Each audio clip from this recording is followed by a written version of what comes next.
کیا چین نے دنیا کا سب سے طاقتور اسٹیل بنا لیا ہے؟ وہ اسٹیل جس نے امریکہ اور یورپ کو حیران کر دیا ہے۔ چین کی نئی ایجاد فیوچر کی جنگوں کا نقشہ بدل سکتی ہے۔ کیا یہ صرف فولاد ہے یا آنے والے سپر پاور ٹیکنالوجی؟ چین اب صرف مصنوعات نہیں بلکہ فیوچر تیار کر رہا ہے۔ دنیا حیران ہے کہ چین نے ایسا سپر اسٹیل کیسے بنا لیا۔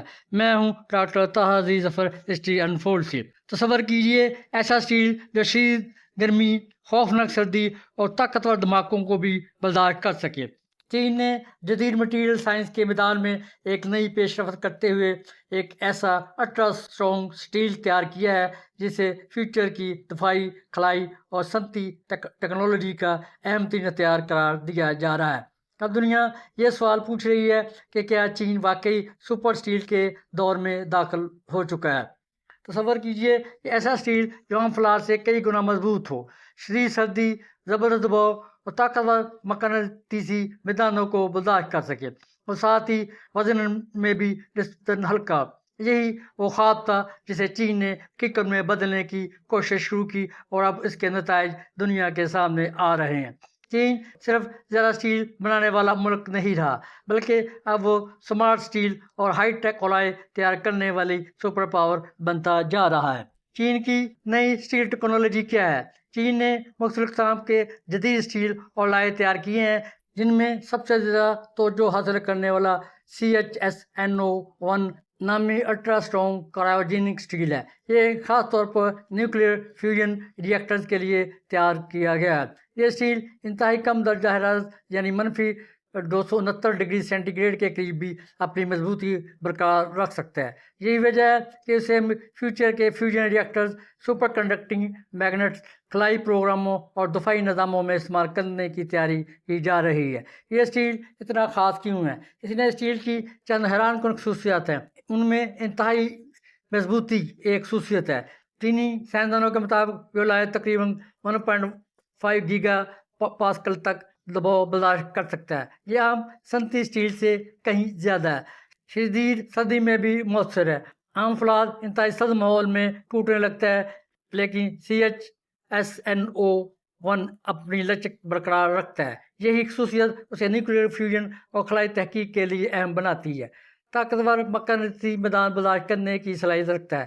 یہ اسٹیل 20 ٹیسلا تک کے میگنیٹک فیلڈ برداشت کر سکتا ہے، جو فیوژن ری ایکٹرز کے لیے ضروری سمجھے جاتے ہیں۔ جدید کاروں کے لیے سپر اسٹیل چین کی کمپنی چیری اور HBIS کارسا کمپنی نے 2400 طاقت والا نیا موٹو اسٹیل بھی تیار کیا ہے، جو الیکٹرک گاڑیوں کو زیادہ محفوظ اور ہلکا بنانے میں مدد دے گا۔ اٹراتھن اسٹیل کاغذ سے بھی پتلا۔ چین کی کمپنی باؤ اسٹیل نے ایک ایسا لاتھرن سلیکون اسٹیل بھی تیار کیا ہے جس کی موٹائی تقریباً 0.1 ملی میٹر ہے۔ یہ جدید الیکٹرک موٹرز، روبوٹس اور نئی توانائی والی گاڑیوں میں استعمال ہوگا۔ یہ پیش رفت اس بات کا ثبوت ہے کہ چین اب صرف بھاری صنعت نہیں بلکہ پیس سائز مٹیریلز کی دنیا میں بھی تیزی سے آگے بڑھ رہا ہے۔ گرین اسٹیل، ماحول دوست انقلاب۔ چین نے ہائیڈروجن بیس اسٹیل پروڈکشن پر بھی کام شروع کر دیا ہے، جس میں کوئلے کی جگہ ہائیڈروجن استعمال کی جاتی ہے۔ اس ٹیکنالوجی سے کاربن اخراج میں 50 سے 80% تک کمی ممکن ہے۔ یہ قدم دنیا کے ماحول دوست صنعتی فیوچر کی جانب ایک بہت بڑی پیش رفت سمجھا جا رہا ہے۔ کیا یہ امریکہ اور یورپ کے لیے خطرہ ہے؟ چین کی یہ کامیابیاں صرف صنعتی میدان تک محدود نہیں۔ جدید اسٹیل ٹیکنالوجی کا تعلق براہ راست جدید جنگی ہتھیاروں، ہائپرسونک میزائل، خلائی پروگرام، نیوکلیئر فیوژن، الیکٹرک گاڑیوں، روبوٹکس سے بھی ہے۔ اس لیے مغربی ممالک چین کی مٹیریل سائنس میں تیز ترقی کو سنجیدگی سے دیکھ رہے ہیں۔ چین کی حکمت عملی۔ چین نے صرف اسٹیل بنانا نہیں سیکھا بلکہ high end material ecosystem تیار کرنا شروع کر دیا ہے۔ حکومت، یونیورسٹیز، دفاعی ادارے اور نجی کمپنیاں مل کر نئی نسل کے لیے ذاتی مواد پر کام کر رہی ہیں۔ یہی وجہ ہے کہ چین اب سستے فولاد کی بجائے اسٹریٹجک اسٹیل تیار کر رہا ہے۔ دنیا میں طاقت صرف فوج یا معیشت سے نہیں آتی بلکہ ان مواد سے بھی آتی ہے جن پر فیوچر کی ٹیکنالوجی کھڑی ہوتی ہے۔ چین نے نئی قسم کے اسٹیل الٹرا اسٹرانگ الائے تیار کر کے یہ پیغام دیا ہے کہ وہ صرف دنیا کی فیکٹری نہیں بلکہ فیوچر کی سائنس سپر پاور بننے کی راہ پر گامزن ہے۔ ممکن ہے آنے والے برسوں میں یہ اسٹیل نئی خلائی گاڑیوں، فیوژن ریئیکٹرز، سپر کمپیوٹر اور جدید جنگی نظاموں کی بنیاد بنے۔ اگر ایسا ہوا تو تاریخ شاید اس دور کو مٹیریل سائنس کی چینی صدی کے نام سے یاد کرے گی۔ چین کی نئی اسٹیل ٹیکنالوجی میں ایک صنعتی خبر نہیں بلکہ عالمی طاقت، سائنس اور فیوچر کی معیشت کی نئی داستان ہے۔ یہ ترقی ثابت کرتی ہے کہ جو قومیں تحقیق، تعلیم اور جدید مواد پر سرمایہ کاری کرتی ہیں وہی آنے والے دور کی قیادت کرتی ہیں۔ اب سوال یہ نہیں کہ چین نئی قسم کا اسٹیل بنا چکا ہے یا نہیں، بلکہ سوال یہ ہے کہ دنیا اس تیز رفتار تبدیلی کا مقابلہ کیسے کرے گی۔